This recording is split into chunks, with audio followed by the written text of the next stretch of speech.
แสนงามเลิศแล้วสูงส่งองค์อาจก็วัฒนธรรมต้องสร้างบุญมาทำพลากุศลบารมีสาดีดังเป็นงามค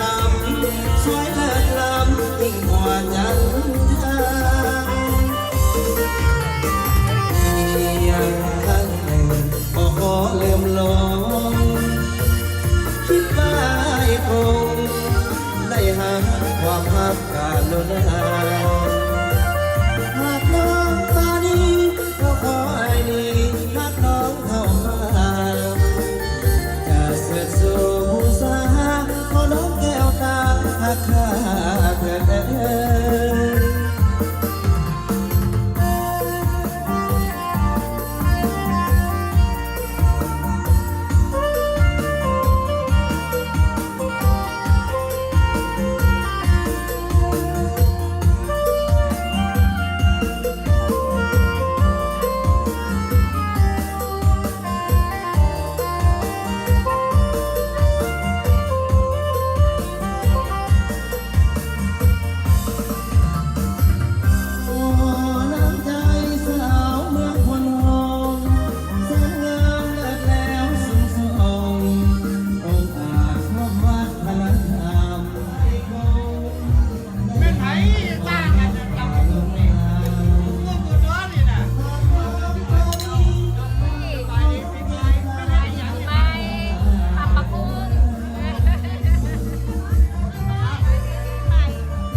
อันนี้เม็ดกัวเด้อไผ่มาของแซ่บๆมานี่โตสปริงโรลเด้อมาเม็ดกัวเด้อนี่เด้ออาหารแซ่บๆเป็นเม็ดกัวน้ำเบิ้ลน่ะ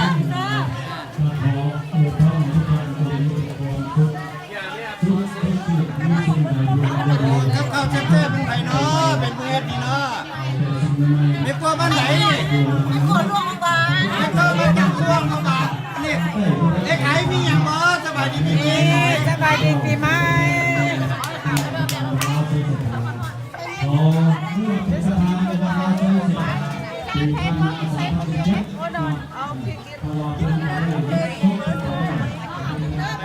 แฮปปี้นิวเยียร์เอวีบาร์ดี้แค่เด้อค่ะนี่เป็นพวกปลอมเด้อบ่เมเซียนี่มื้อนี้คือใส่ต้องหาสั้นบ่หนาวบ่It's okay only for today I'm just looking at that แฮปปี้นิวเยียร์เดี๋ยวนี้ปิ้งดีกว่าปิ้งไส้กรอกบ่เจ้าขายแน่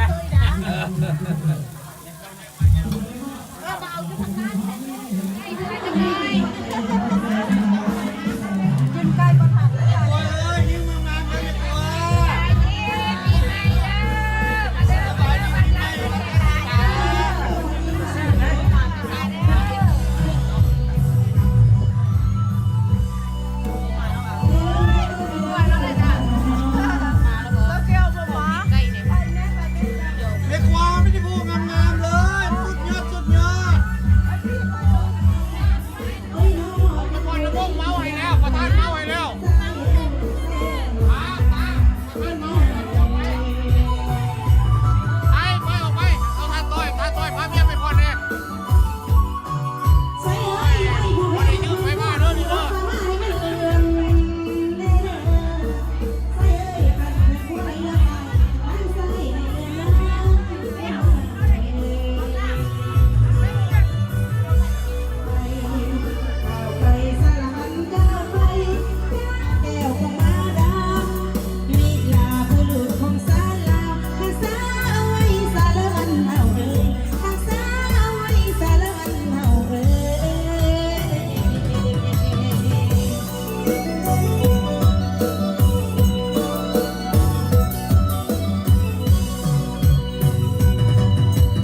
เรื่องแล้วก็ขอซึ่งคนต่อซึ่งแม่ซึ่งพ่อให้มาบวนนั่งกันสาละวัน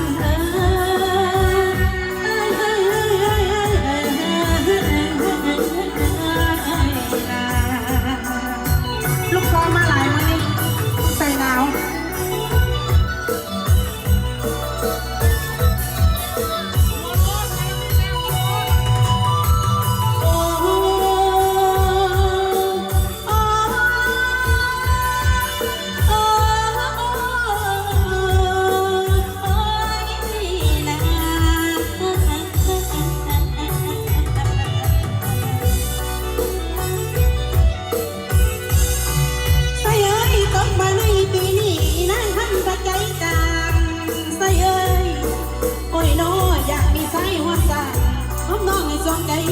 สองใจเลยนะ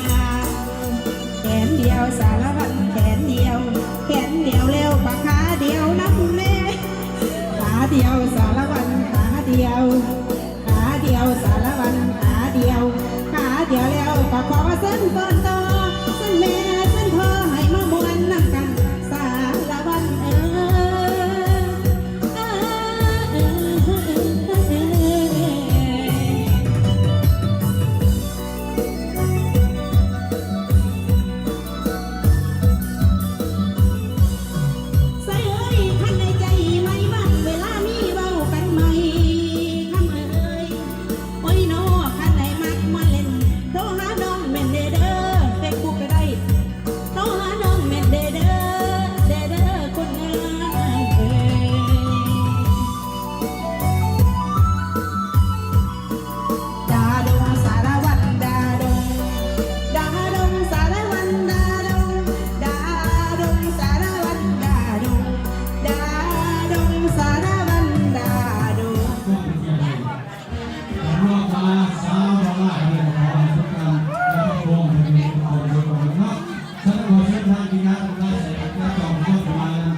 ของมากไม่ไหวเด้อบ่มีแล้วใครมีความงามโซมาเต็มที่เลยใครมีความรอโซมาเต็มที่เลย อันนี้คือวิดีโอใช่ไหมอันนี้วิดีโอยังมีสาริกา ไปดีเด้อมาเด้อมาบุญปีใหม่เด้อที่ว่าใส่เสียขาม้วนน้ำกันเด้อพี่น้องเอ้ยยังโสดอยู่อันนี้ โสดแต่บ่โสดอาย ก็บอก ไปหลายกันยาวกันยืนเอาคะแนนเนาะในหน้าการนี้ทั้งข้าพเจ้าก็อยากให้ได้ยินเสียงของยายใหญ่ข้าพเจ้าเนาะก็คือเพิ่นก็เคยเป็นเนาะขอเชิญยายบุญทองให้ความมันเชิญแก่ทั้งคณะพี่น้องสั้นปรุษาเฮาเพราะว่าตะกี้อดีตก็เคยอยู่นักกันกับข้าพเจ้าเรื่องเส้นเสถาแล้วมาฮอดพี่แหละทั้งซันโตซ่าเขาเนี่ยแหละก็อยู่นักกันมาก่อนฉะนั้นก็ขอเสียงตบมือให้แกย่าบุญทองนะครับน้องเอาละในวันละที่ปีใหม่ลาวปีนี้ประจำปี 2018กับประกาศเองนะอาวุธจิตสลิกาก็ดีใจเป็นอย่างสูงที่เห็นบรรดาท่านผู้มีเกียรติและญาติพี่น้องทุกท่านบอกว่าอยู่ทั้งบ้านหรือว่าทั้งอ้อมคางที่มาห่วมงานเฉลิมฉลองที่วัดไส้เศรษฐาเป็นถูกจัดขึ้นสบวันนี้นอกนี้พวกข้าเองต้องขอบใจทั้งประธานคณะกรรมการทุกๆภาคส่วนแต่ละแผนงก็โดยเฉพาะทั้งแม่ครัวเนาะ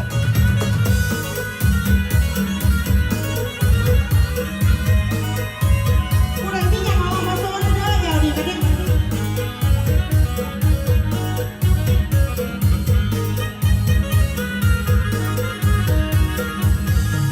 บอกได้เลยว่าออกมาเต้น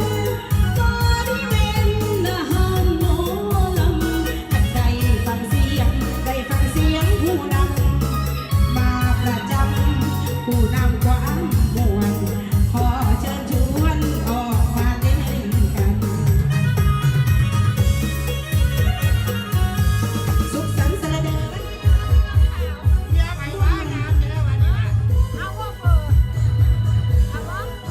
อายุ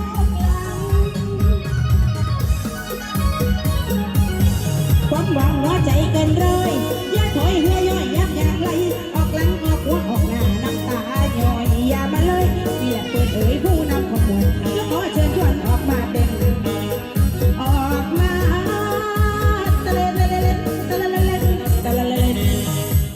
มันมาบนนี้นะขอดูทุกคนเอายาวหัวเสียงเลยขอเอวเนี่ย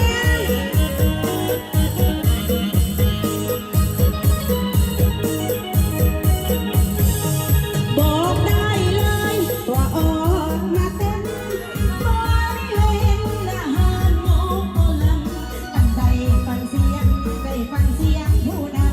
ำมาประจำผู้นำความมวลขอเชิญชวนออกมาเต้นกัน สุขสันต์สรรเสริญวันนี้สุขีในวันปีใหม่มันสงกรานต์งานบุญมาได้ให้สาวก่อนเป็นผู้ลั่นแบบกำกับและผู้นำความหวังจะขอเชิญชวนออกมาเต้นออกมาเต้นตะละละละละละละสักวันเต้นเต้นเต้นเต้นเข้าไปให้มันหลุดโลกโยกโยกโยกโยกเข้าไปให้เอามันรักหันหันหันมันให้ลูกหัวพามาโยกซ้ายโยกขวาโยกหน้าโยกหลังวันบังหัวใจเกินร้อยอย่าถอยย่อยยับอย่างไรออกหลังออกหัวออกหน้าน้ำตาย่อยอย่ามาเล่นนี่แหละเพื่อนในผู้นำออกมาขอเชิญชวนออกมาเต้นออกมาเต้นตะละละละละตะละละละบอกว่าเอาน้ำพ่อนะเด้อ ออกมาแล้วล่ะแต่เพิ่งจะมาหาปานไหนก่อนเนาะเพราะในสองตอนเศร้ากับคุณแจ็คว่าฝนฟ้าเพิ่นบอกว่ากระยืมคว่ำเพิ่นมาเบาดอกว่าเทพดาเหนียวน้อยหนึ่งเพิ่นวันนี้สั่งมากแต่พอเป็นนั้นเราถือมาสมบัติวันนี้ก็ขอให้มวลชื่อนำการเป็นโตก็แสดงมาเพียหลายเติมวันนี้ได้มีโอกาสที่มาช่วยเชิญด้วยครับกับเป็นที่กันเองกับกระสวากันเด้อด้วยไงเด้ออ้ายเด้อเอาล่ะอาจจะบอกเสียงเพลงจากบริษัทสริกาเป็นผู้มอบให้และนั่นทางก็เสียงเพลงถึงแล้วขอให้บรรดาท่านผู้มีเกียรติ กันอยู่เส้นลุย กลับมา ว่ากันเส้นลุยปีหน้า รอบเนี่ยไอ้แก่จันทากับเอื้อยพัดเป็นประเภทละมงเนาะ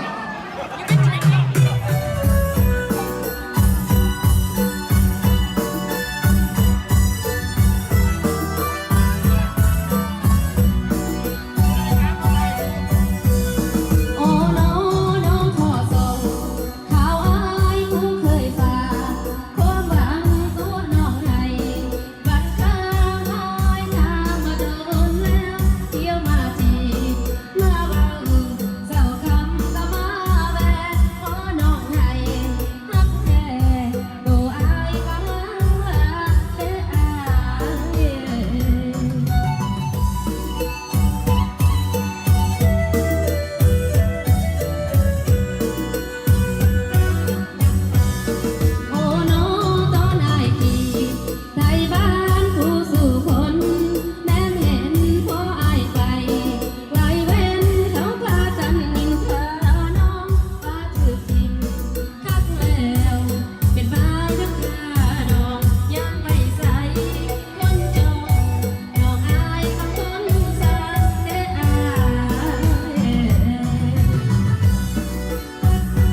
nothing in the back? All right.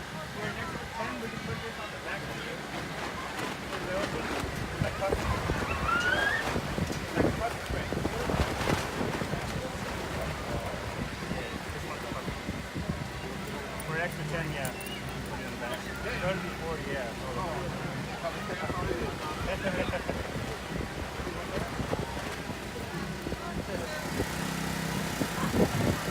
สบายดีปีใหม่แฮปปี้นิวเยียร์ สบายดีปีใหม่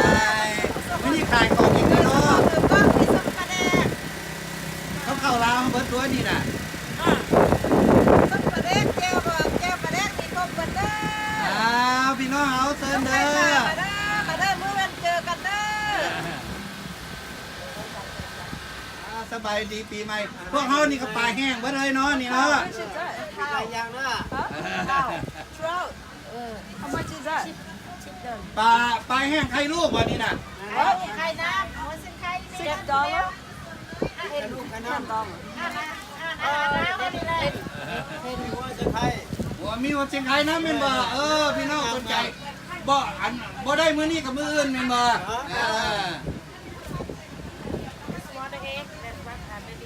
มีแอปเข้ามีหมด เซินพี่น้องผู้ใดมาบ่ทันมื้อนี้กับมื้ออื่นเด้อแฮปปี้นิวเยียร์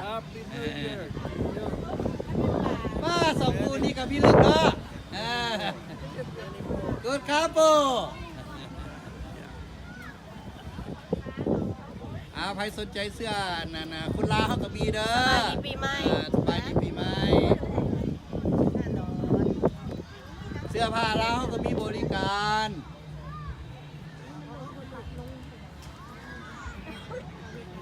บ่ได้มาพี่น้องเอ้ยมื้อนี้เป็นวันเสาร์เด้อหอยแข้งเม็กซิโก ไม่มาเมื่อคืนนี้ มา โบมีเนา รับรองบ่มีเนาโอ้แต่ละโตนี่ใหญ่ขนาดเลยหอยแครงนี่โอ้ยมักตัวนี้เด้เนาะตัวใหญ่ๆนี่เนาะ ไปบ้านมันให้ไง นั่นอันนึงเท่าแก่เพิ่นเว้าเองมาไปบ้านมันยังไงได้หอยแครงเนี่ยเนาะโอ้สดจุโก้อยู่เนาะ baby baby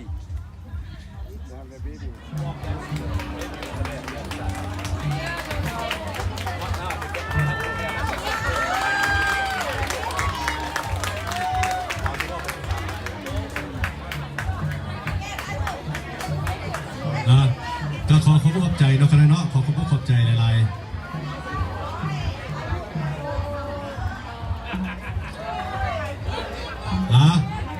หลังจากไทยโฮปเป็นทีเรียบร้อยบัดนี้เขาจะได้เปอร์ฟอร์มหรือว่ามีการแห่นาสังขารนะคณะเนาะและเรื่องฟ้อนศิลปะวรรณคดีครั้งที่2เขาสิจัดขึ้นทั้งหลังเด้อคณะเด้อต่อไปนี้จะเป็นเริ่มต้นแห่นาสังขารฉะนั้นขอให้คณะกรรมการเขาเตรียมพร้อมไปหารถเตรียมแห่นาสังขาร Next is the cultural procession. Nang Sangkhan 2018 will be marching around the temple field 3 times.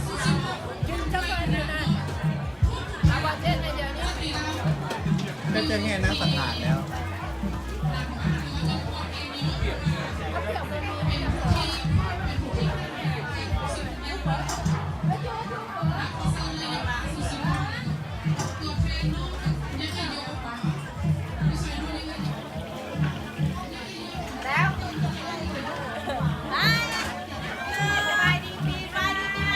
ปีใหม่ไม่กลัวทั้งหลาย